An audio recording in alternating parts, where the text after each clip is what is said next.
요한계시록 16장 8절로 16절까지입니다.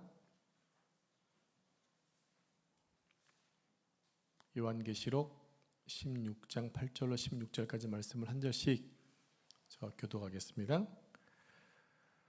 넷째 천사가 그 대접을 해에 쏟음에 해가 권세를 받아 불로 사람들을 태우니 사람들이 그게 태움에 태워진지라. 이 제함들을 행하는 권세를 가지신 하나님의 이름을 비방하며 또 회개하지 아니하고 주께 영광을 돌리지 아니하더라. 또 다섯째 천사가 그 대접을 짐승의 왕자에 쏟으니 그 나라가 곧 어두워지며 사람들이 아파서 자기 혀를 깨물고 아픈 것과 종기로 말미암아 하늘의 하나님을 비방하고 그들의 행위를 회개하지 아니하더라. 또 여섯째 천사가 그 대접을 큰 강 유브라데에 쏟음에 강물이 말라서 동방에서 오는 왕들의 길이 예비되었더라. 또 내가 봄에 개구리 같은 새 더러운 영이 용의 입과 짐승의 입과 거짓 선지자의 입에서 나오니 그들은 귀신의 영이라 이적을 행하여 온 천하 왕들에게 가서 하나님 곧 전능하신 이의 큰 날에 있을 전쟁을 위하여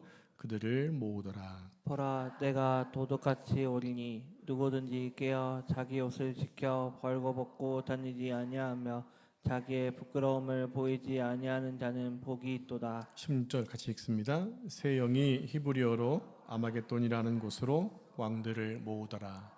아멘. 이 말씀은 살아계신 하나님의 말씀입니다. 아멘. 오늘은 요한계시록 강의 50번째 시간이네요. 아마겟돈 전쟁이라는 제목으로 말씀을 생각하겠습니다. 오늘은 참 관심이 되는 주제가 많이 있는 것 같습니다.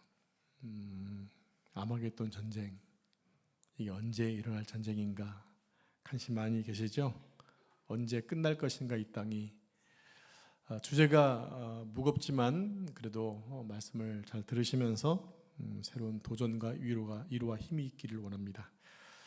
아마겟돈에 관한 또 시중에 나와 있는 책들이 많이 있는데 대부분이 세대주의자들에 의해서 쓰여졌습니다. 세대주의가 무슨 얘기냐면 19세기에 등장했던 극단적 보수주의 성경 이해 사조입니다. 이들이 주장하는 것은 뭐냐면 성경과 교회 역사를 세대로 1000년으로 나눠요. 여러분 성경의 역사가 6000년이잖아요. 그렇다고 그러세요. 6000년이에요. 구약 4000년, 신약 2000년 해가지고 6000년이거든요. 시대마다 있는데 보통 하나님께서 천지를 창조하신 것이 6일이고 7일째 쉬었기 때문에 7세대로 따지는 거예요. 그러니까 마지막 7세대 됐기 때문에 멸망이 온다 이렇게 지금 얘기하고 있는 것들이 세대주의자들의 얘기입니다. 곧 이 시대에는 전쟁이 있을 거라는 거죠.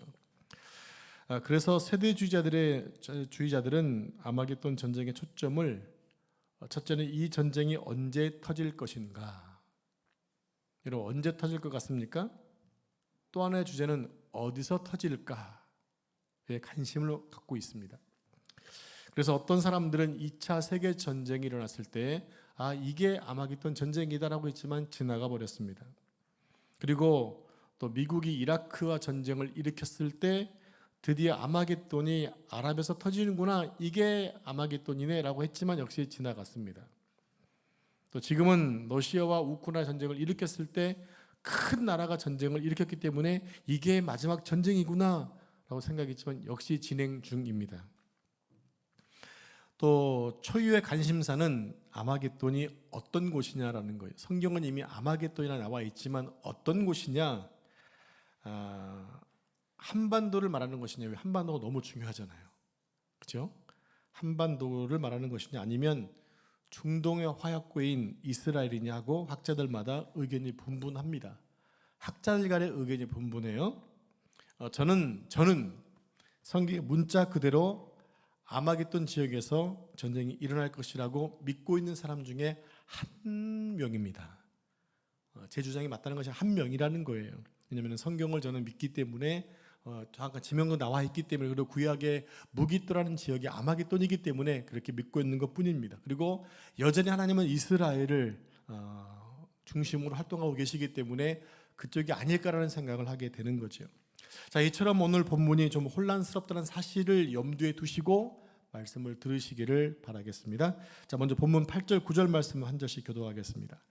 넷째 천사가 그 대접을 해에 쏟음에 해가 권세를 받아 불로 사람들을 태우니. 사람들이 그게 태움에 태워진지라 이 재앙들을 행하는 권세를 가지신 하나님의 이름을 비방하며 또 회개하지 아니하고 주께 영광을 돌리지 아니하더라. 아멘. 넷째 천사가 대접을 어디다 쏟았어요?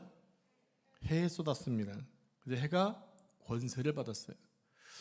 날씨가 어제부터 갑자기 더워졌죠. 어떻게 살지 걱정입니다. 벌써부터. 작년도 참 여름이 더웠는데 올해는 5월 달부터 이렇게 더우니까 참 걱정스럽습니다. 그래서 권세를 받았다는 말은 신적 수동형이에요. 여러분 그 국어 문법 가운데 의인법 이런 거 아시잖아요. 마치 사람이 행동하는 것처럼 사물이 사람인 것처럼 행동하는 것을 의인법이라고 그러는데 신적 수동형이라는 게 있어요. 신적인 어떤 의탁을 받았다 이런 뜻이 신적 수동형인데 즉 하나님에게 권세를 받았다는 뜻입니다. 즉 해가 권세를 받은 결과 해가 무슨 일을 하느냐? 9절에 보니까 사람들을 태우고 그 사람들이 그게 태움에 태워졌다고 말하고 있어요. 해가 뭐하고 있다는 얘기입니까? 신적인 사명 받아서 일을 진행하고 있다는 얘기예요. 여기서 태워진 사람들의 정체가 뒤에서 밝혀지게 되는데 이 재앙들을 행하는 권세를 가진 하나님의 이름을 비방한다. 여러분 천지를 하나님 만드셨잖아요. 하나님의 것이잖아요. 하나님께서 심판하시는데도 왜 심판하시느냐라고 거부하는 사람들이 있다는 얘기입니다.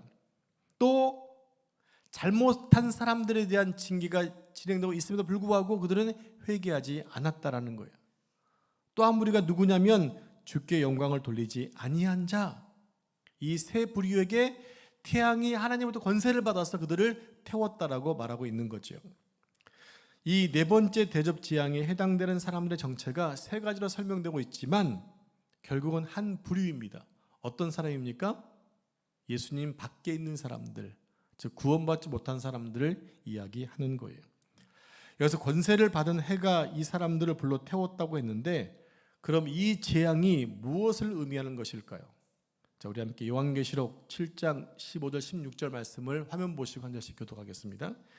그러므로 그들이 하나님의 보좌 앞에 있고 또 그의 성전에서 밤낮 하나님을 섬김에 보좌에 앉으신 이가 그들 위에 장막을 치시리니 그들이 다시는 줄이지도 아니하며 목마르지도 아니하고 해나 아무 뜨거운 기운에 상하지도 아니하리니. 네, 말씀 보면 보좌에 앉으신 이 누구십니까? 예수 그리스도가 밤낮 하나님을 섬기는 백성들 위에 장막을 치고 있다는 얘기입니다.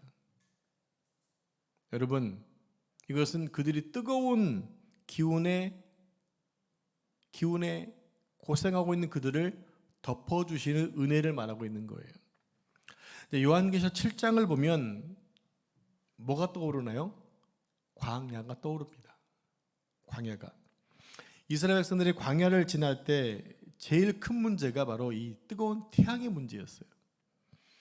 뭐 불뱀이나 전갈도 있었지만 하나님이 막아두셨기 때문에 꿈쩍할 수 없었잖아요.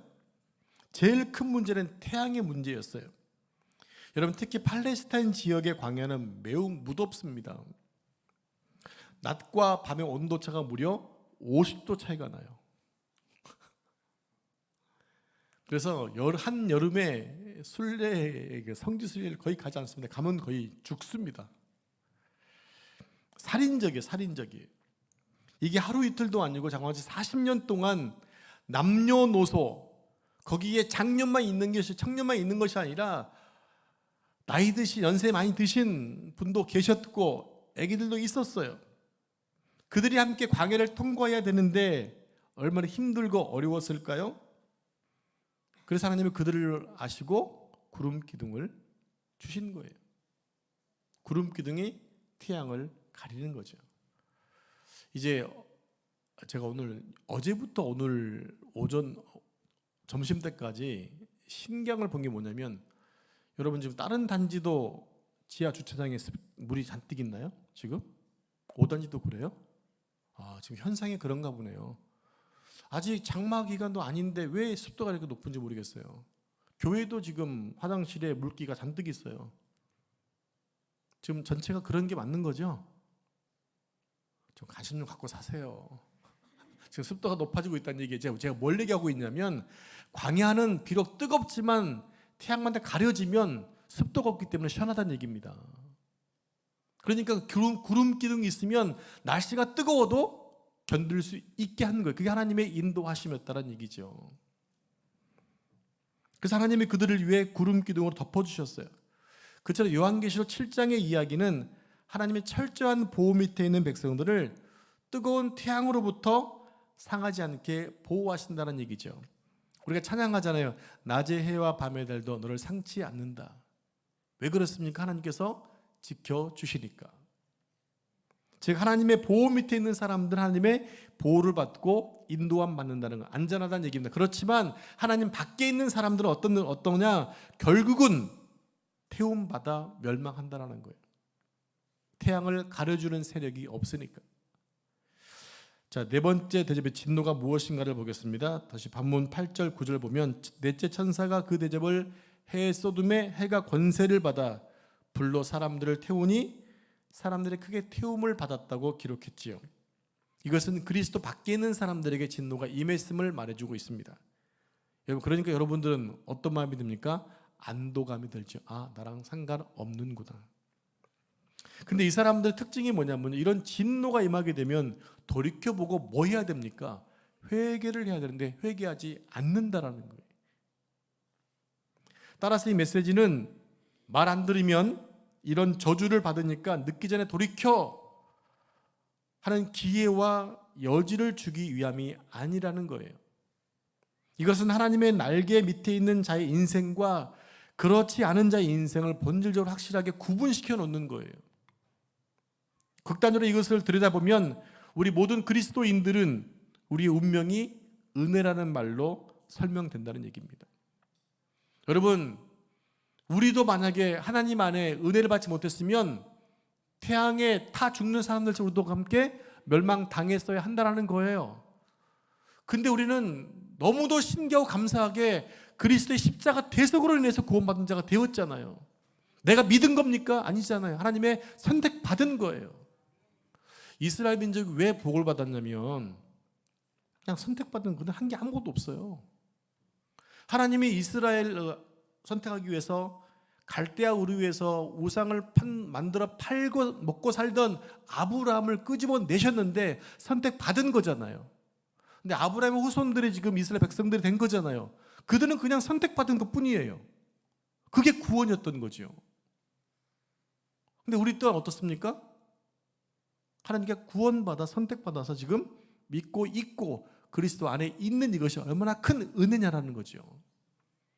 여러분, 그렇기 때문에 조그만 불평이 있다고 해서 여러분은 한숨 쉬고 불안하고 염려하고 불평할 필요가 없어요.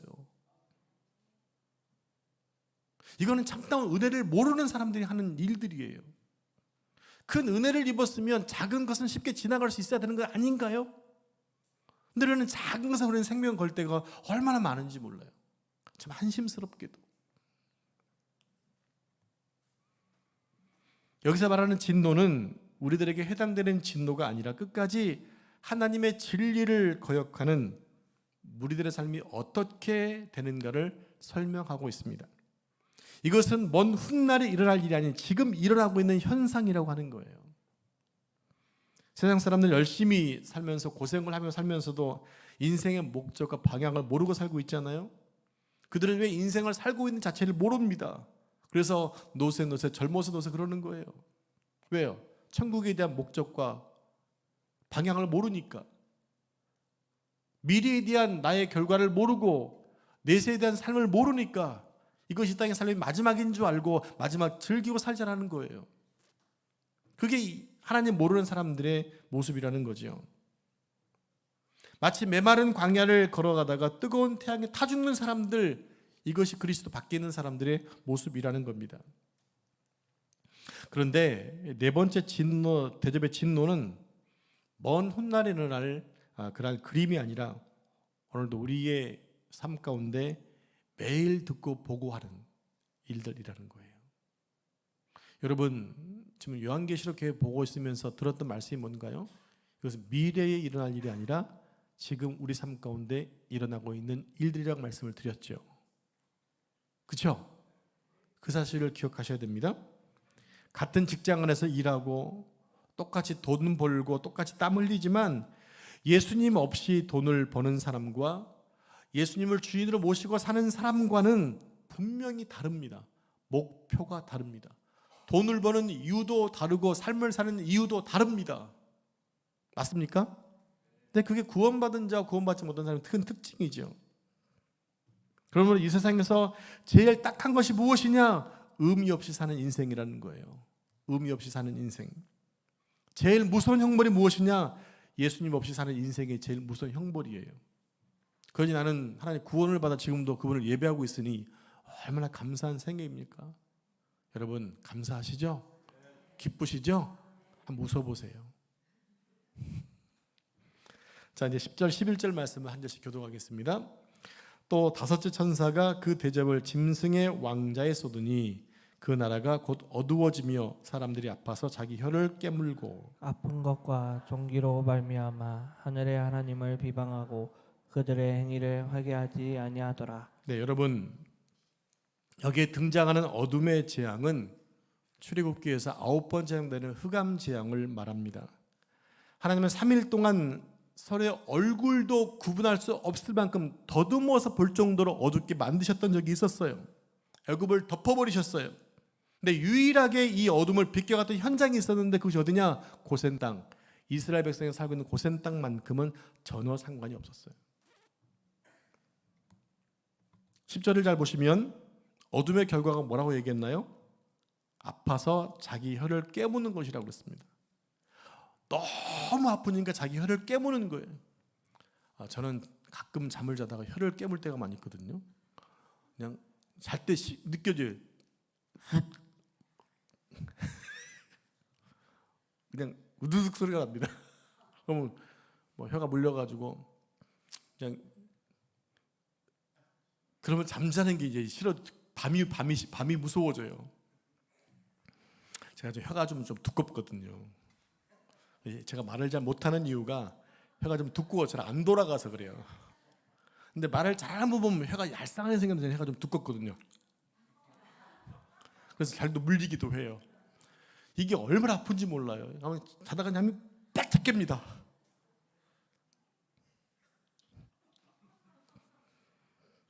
그게 진짜 힘들거든요. 근데 오죽했으면 자기 혀를 깨물까요? 얼마나 고통스러웠으면. 근데 문제는 이런 고통 중에 있음에도 불구하고 이 사람들은 뭐 한다? 회개하지 않는다라는 거예요. 그러니까 이 진노도 결국은 안 믿는 사람을 향해 있는 경고입니다. 끝까지 진리를 거역한 완고한 인생들을 마지막 심판 때에 이렇게 될 것임을 말하고 있습니다. 이 사람들의 상태가 바로 어둠인데 그 어둠은 고통이다라는 거죠. 어둠은 결론적으로 영적인 무지를 말합니다. 이 영적인 무지의 결과가 바로 고통이다. 어떤 고통이냐? 아파서 자기 혀를 깨물 만큼 고통스럽다는 얘기예요. 이게 5번째 재앙이 갖는 결론입니다. 세상에 어둠이 임했지만 하나님의 백성들이 있는 곳에는 빛의 조명이 있습니다. 감사하게도 우리 가운데 그 빛이 비춰졌어요. 진리의 빛, 내가 빛이 다신 것처럼 그 빛이 우리 가운데 왔기 때문에 우리가 어둠 가운데서도 주님을 향해 나아갈 수가 있다라는 거죠. 얼마나 감사한가요? 우리가 그 빛의 빛으로 조명받지 않고 진리의 빛에 노출되지 않았다고 한다면 우리 역시 인생의 목적을 잃고 여기저기 방황하고 있을 겁니다. 우리 또한 그들처럼 허망한 것을 목적으로 올인해서 자신을 위해 남을 짓밟고 남을 죽이면서까지 성공한 것이 성공이라고 착각하면서 살 수 있다는 얘기입니다. 오늘날 그런 사람이 얼마나 많이 있습니까? 다른 사람을 죽여서 짓밟고 일어서면서도 나는 성공하면 되라고 하는 이런 이기적인 생각들이 얼마나 많이 있나요? 이제 6번째 재앙을 보겠습니다. 이제 12절 말씀 같이 합독하죠. 12절 시작. 또 여섯째 천사가 그 대접을 큰 강 유브라데에 쏟음에 강물이 말라서 동방에서 오는 왕들의 길이 예비되었더라. 여섯째 천사가 그 대접을 큰 강 어디다 쏟았어요? 유브라데 강에 솟자 어떤 일이 생겼습니까? 강이 말라버렸습니다. 그래 말라서 길이 된 유브라데 강바닥에 동방에서 오는 왕들의 길이 예비되었다고 말합니다. 그럼 동방에서 오는 왕들의 길이 뭘까요? 여기서 말하는 유브라데 강이 무엇이고 또 왜 말랐고 여기로 들어오는 동방 왕들의 정체가 무엇인가를 좀 살펴야 되겠죠? 창세기 15장 18절 말씀 같이 합독하겠습니다. 시작. 그날에 여호와께서 아브람과 더불어 언약을 세워 이르시되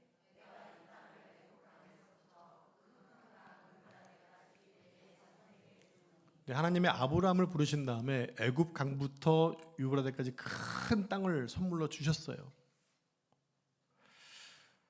그러니까 애굽 지경부터 유브라데까지가 아브라함 후손들에게 주어진 땅이었단 얘기죠.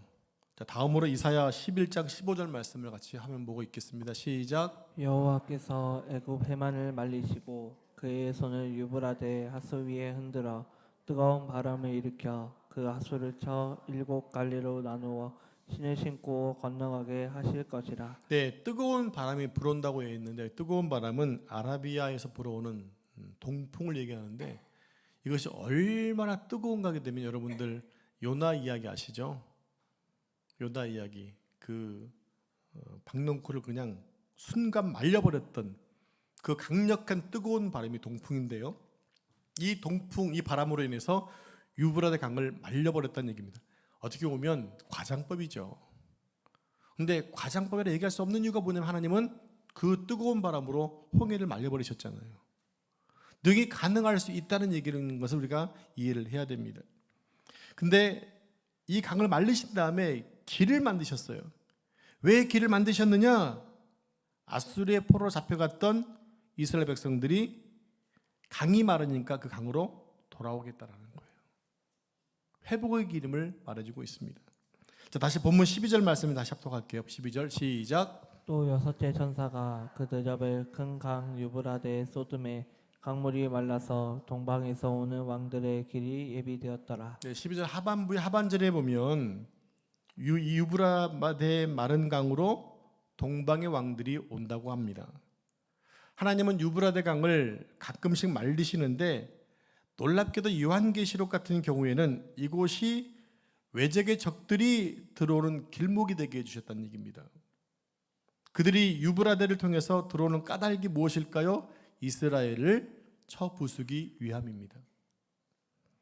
하지만 이사야에서는 마른 강을 통해 포로로 잡혀갔던 백성들이 돌아오게 하신다는 회복의 말씀이에요. 그러니까 유브라데 강은 마치 동전의 양면처럼 어떤 때는 재앙의 통로가 되기도 하고 어떤 경우는 회복이 되기도 한다는 얘기입니다. 자, 본문 13절 말씀 같이 합독할까요? 시작. 또 내가 봄에 개구리 같은 새 더러운 영이 용의 입과 짐승의 입과 거짓 선지자의 입에서 나오니. 자, 이 구절은 한마디로 거짓 메신저들을 말하고 있는 것입니다. 어떻습니까? 용의 입, 짐승의 입, 그리고 거짓 선지자의 입을 말하고 있어요. 즉 거짓 메시지를 가진 자들을 말하고 있다는 겁니다. 계속 말씀드리지만 말세는 무슨 전쟁이라고 그랬죠? 답이 딱 나왔어요. 진리 전쟁이라는 얘기를. 감사합니다. 열심히 들어주셔서. 예, 마지막 세대는 진리 전쟁이라고요. 사탄은 교회를 파멸시키기 위해서 거짓 선자를 계속 일으키고 있습니다. 예를 들어 오늘날은 어떤 사람들이 거짓 메신저일까? 물론 이단들이 있죠. 교주들은 눈에 딱 튀니까 그냥 구분 못하지만 요즘은 어떤 자들이냐? 포괄차별 금지법을 찬성하고 성적 지향을 선으로 규정하고 있는 목회자와 교회가 있다라는 거예요.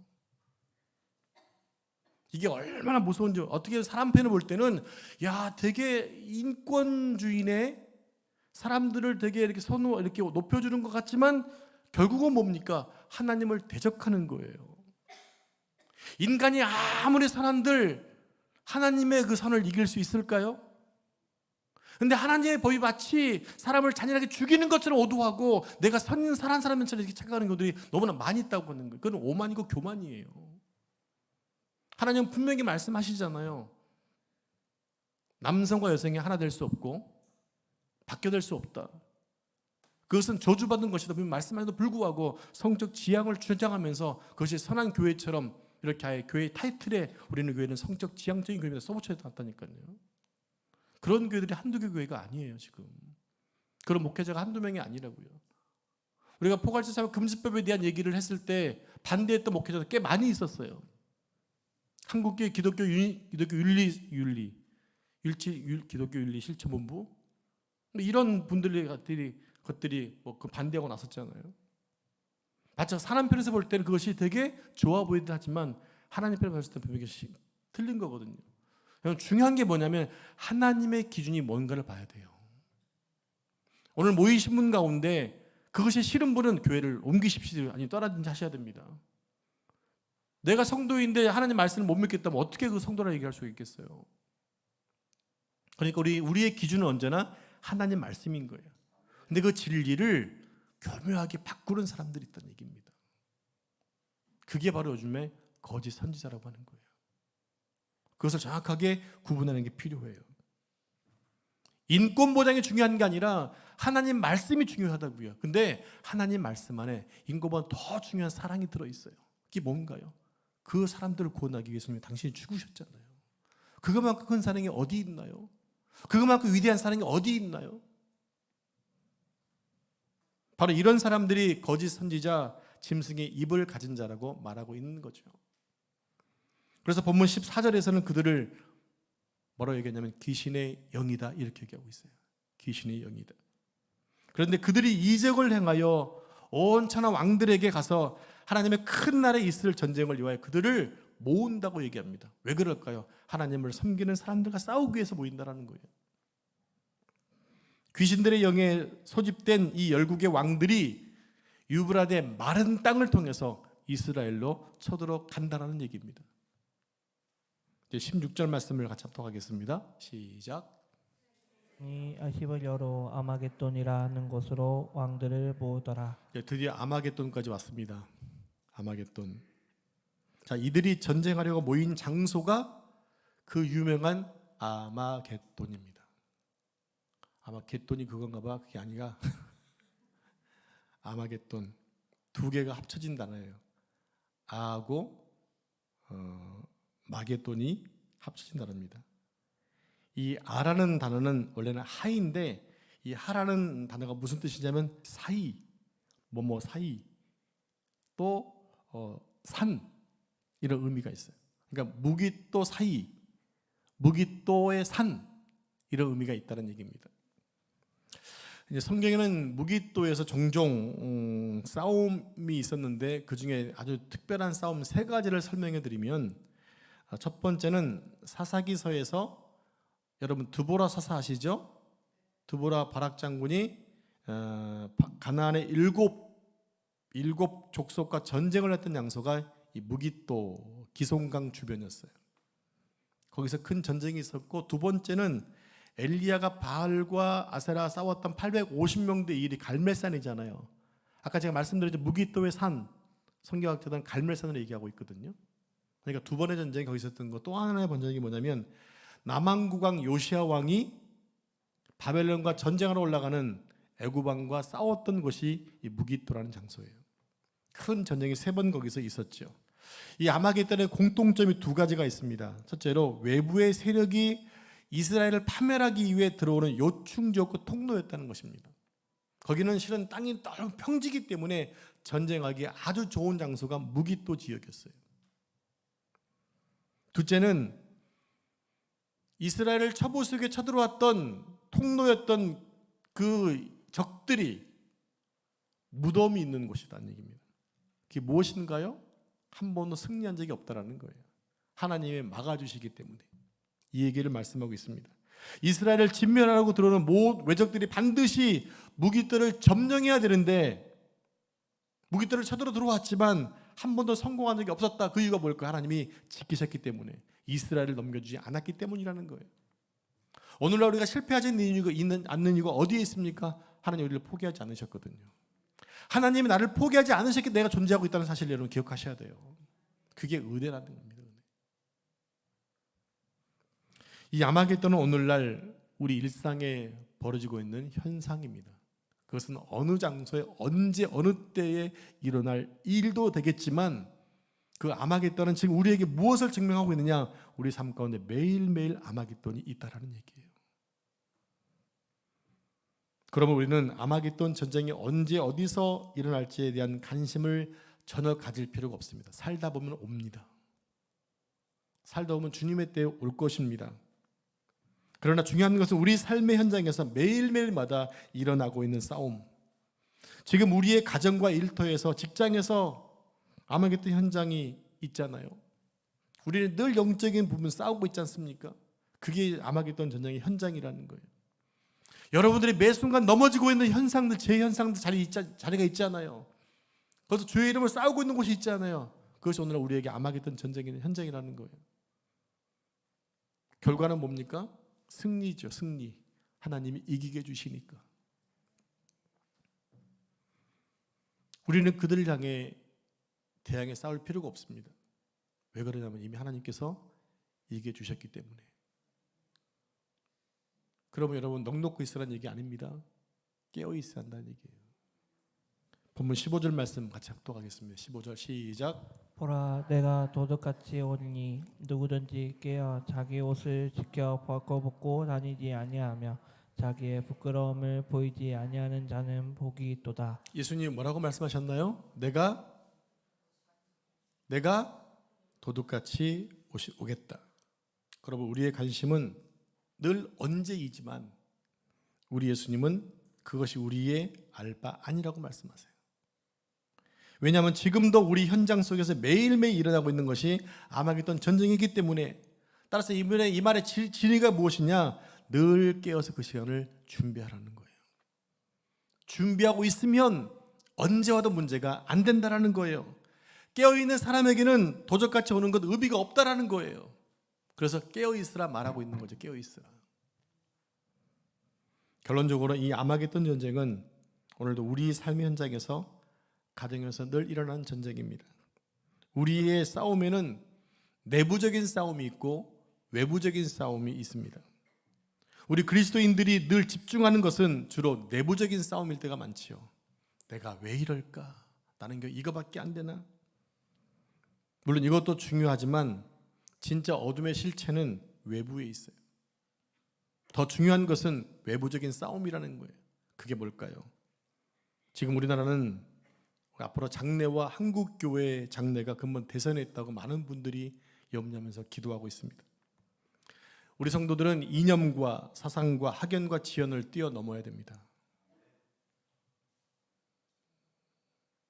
제가 지금 정치 얘기하는 게 아니에요.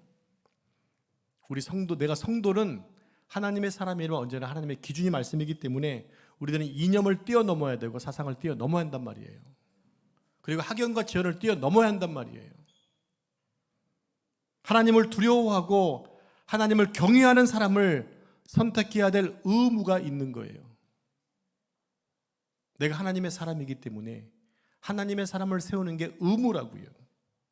근데 여전히 하나님을 무시하고 포괄적인 금지법을 통과시키고 초등학교에 성적 평등 교육을 시키겠다고 하는 사람이 있는 이 시대 속에서 우리는 누구를 선택해야 되는가? 답은 뻔하지 않습니까? 근데 그런 사람들이 요즘 힘을 얻고 있다는 거예요. 마치 그것이 진리인 것처럼. 네, 사람들이 볼 땐 그게 맞을 수 있겠지만, 하나님과 상관없는 사람들이 볼 땐 맞을 수 있겠지만, 하나님이 보실 땐 그것은 가증스러운 일이라는 거예요. 여러분, 그걸 우리가 볼 수 있는 눈이 열려져야 한다는 얘기입니다. 그렇게 지금 우리 아마겟돈은 그런 세력과의 싸움이에요. 여러분, 분명합니다. 하나님을 대적하는 세력들은 오늘 본문에서 보았듯이 반드시 망하게 될 것입니다. 시편 37편 너희는 행악자들로 인하여 불평하지 말며. 하박국 똑같이 봅니다. 왜 하나님 불법자들이 이렇게 흥황하는 겁니까? 네, 결국에 성전에서 보니까 그들이 다 망하더라는 거죠. 풀이 태양에 마르듯이 그들은 마르기 때문에 하나님 가만히 놔두는 거예요. 때가 되면. 그럴 때 우리는 뭐 해야 됩니까? 나는 여전히 진리 추구를 위해 계속 그 자리에 머물고 있었다는 얘기예요. 진리 추구를 위해. 진리가 바르게 선포되기 위해서 우리가 활동을 해야 한다는 얘기죠. 그럼 우리는 지금 이 시대에 열심히 기도하셔야 됩니다. 그것은 우리 하나님의 나라뿐만 아니라 우리 나라를 위해서 우리 후손들을 위해서 기도하셔야 돼요. 제가 최근에 유치원에서 나온 이 성평등에 대한 책들을 본 적이 있는데 너무너무 선정적이에요. 한번 여러분 유튜브 들어가서 보시면 그렇게 가르치는 책들을 이렇게 보여주거든요. 이거는 성인 포르노 잡지 같은 정도로 그 정도로 리얼하게 가르치고 있단 말이에요. 그래서 우리 기독교인들 보고서 깨달을 바가 돼야 돼요. 이것은 지금 애들한테 가르쳐줄 상황이 아닌데도 불구하고 가르쳐주고 있는 거예요. 그러면서 성평등 교육을 시키겠다는 얘기를 하고 있는 거죠. 이제 한국에서 포괄적급에 통과만 되면 이것은 무차별하게 들어가게 될 것이고, 강단에서 이 얘기하면 저는 이제 벌금을 물게 된 날이 곧 올지도 모른다라는, 좀 두렵거든요. 저를 좀 도와주세요. 그런 상황이 온다는 얘기. 이게 우리의 지금 있는 아마겟돈 전쟁입니다. 여러분, 우리가 이 시대에 승리할 수 있는 방법은 진리 전쟁에서 승리하는 거예요. 여러분, 진리로 여러분 무장하시고 이 마지막 세대를 믿음으로 승리하는 삶 되기를 축복합니다. 기도하겠습니다. 하나님 아버지, 우리 삶의 아마겟돈을 바르게 파악하게 하시고 주님 의지에서 승리하게 하옵소서. 우리를 지키신 하나님의 은혜를 늘 기억하며 은혜 안에 있도록 도와주시고, 내가 하나님의 나라에 살면서 하나님의 통치를 따르며 또 하나님의 나라를 확장해 가는 데 힘쓸 수 있도록 축복해 주옵소서. 이제 함께 기도하겠습니다. 우리 종들의 기도를 들으시고 응답해 주옵소서. 이 모든 말씀 존귀하신 예수님의 이름으로 기도합니다. 아멘.